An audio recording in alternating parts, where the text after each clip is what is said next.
Allô à toi et bienvenue à White Land. Aujourd'hui, je te parle de légèreté. Je te parle de ça parce que j'en ai jasé avec quelqu'un hier et j'avais le goût de te partager ma réflexion.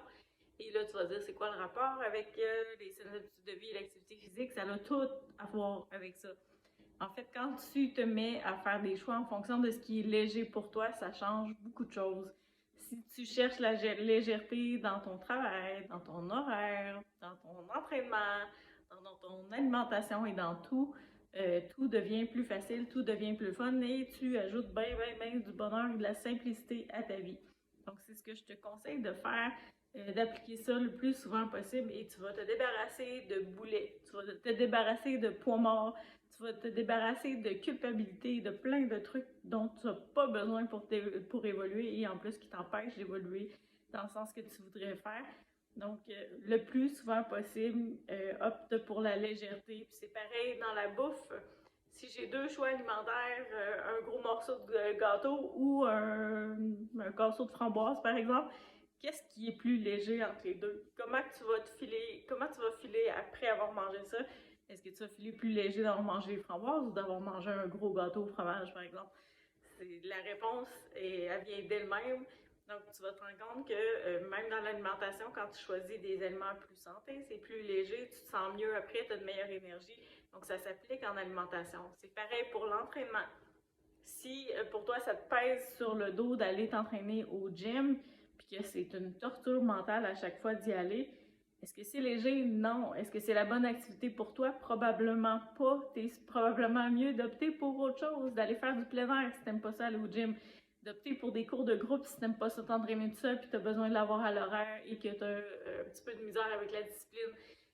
Est-ce que ça peut être de l'entraînement privé avec quelqu'un qui va t'accompagner si c'est quelque chose que toi, ça te motive au plus haut point, puis que tu vas avoir hâte, puis que ça te prend ça pour te dépasser, tu as besoin d'avoir quelqu'un qui est à côté de toi, puis qui te dit go, go, go, puis que ça te motive au plus haut point, puis ça sonne léger de t'entraîner dans ce contexte-là parce que tu te sens euh, pas obligé, mais tu te sens plus engagé de cette façon-là, ben vas-y pour ce qui sonne léger pour toi, pour ce qui sonne motivant pour toi, pour ce qui sonne facile et je vais avoir envie d'y aller.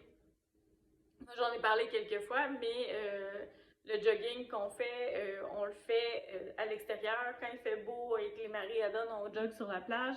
Et quand il fait pas beau, ça me tente pas de passer 3 heures à faire sécher mon linge parce que je suis allée courir à la pluie dans ce slush et là, aujourd'hui, il y a de la neige. Est-ce que c'est léger de courir là-dedans? Pour moi, non. Je vois aucun intérêt d'aller courir dans de la slush, me geler les pieds, puis pas avoir de fun, puis en plus devoir faire sécher mon linge après. C'est pas le fun. Alors, j'ai décidé que dans mes cours extérieurs, quand la météo est pas favorable, mais pas agréable, le cours n'a pas lieu. Les clients le savent d'emblée, puis je pense que ça sonne plus léger pour tout le monde. C'est tellement plus motivant d'aller s'entraîner quand il fait beau, c'est tellement plus motivant d'aller s'entraîner quand il y a des belles conditions.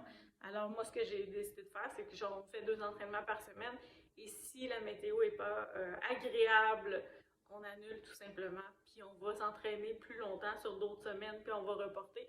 Mais ça rend ça plus agréable. Aujourd'hui, j'aurais pas eu vraiment envie d'aller courir, d'aller marcher, puis d'être bien habillée au chaud, puis de pas avoir froid, puis de pas être détrempée avec des bottes d'hiver. C'est le fun. D'aller courir en espadrille dans la soche, je vois pas ça comme étant léger.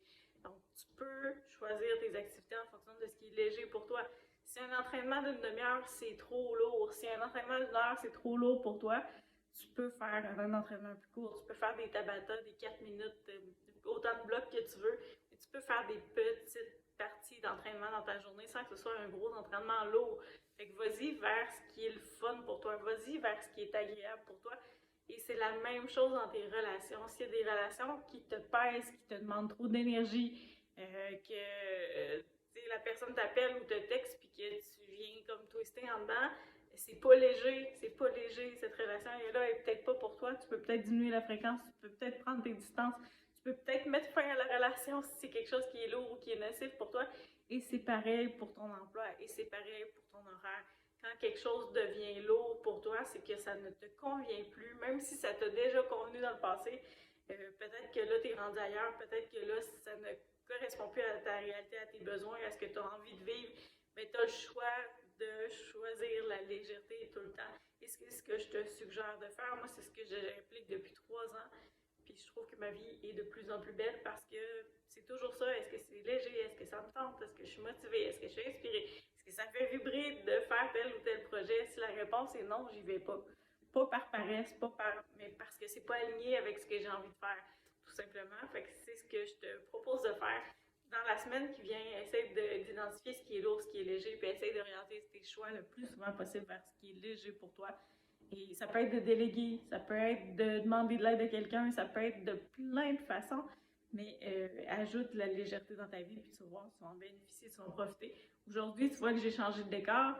J'avais pas le goût de faire le ménage de mon bureau parce que là, c'est rendu un entrepôt pour faire cette vidéo-là. Fait que là, je me disais, est-ce que je suis obligée de le faire dans le bureau? Non. Est-ce que je peux le faire dans le salon? Oui, c'est correct. Alors, j'ai choisi la légèreté, même pour faire cette vidéo-là, pour te l'illustrer que souvent, on se met un cadre, on se met une façon de faire, puis parce que c'est le même que j'ai toujours fait, non, tu peux faire autrement.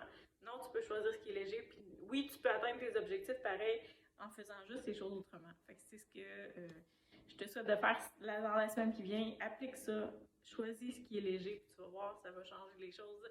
Je te le promets, je te le garantis. Et si tu veux me commenter quelque chose que tu as appliqué cette semaine, puis qu'est-ce que ça a eu comme impact, puis sur ton mental, sur ton physique, qu'est-ce que ça a eu comme impact positif, gêne-toi pas, ça va me faire plaisir de te lire. Donc, à bientôt pour le prochain épisode. Pour consulter les autres épisodes de Bienvenue à Why Not Land, tu peux te rendre sur la chaîne YouTube Why Not avec un point d'interrogation dans le bon sens. Et regarder la liste de lecture Bienvenue à Why Not Land. Il y a une trentaine d'épisodes avant celui-ci qui parlent de plein de sujets différents, à peu près 5 minutes chacun, pour t'aider à appliquer des changements dans ta vie et d'être plus en forme, plus en santé, plus heureuse ou heureux. À bientôt pour le prochain épisode.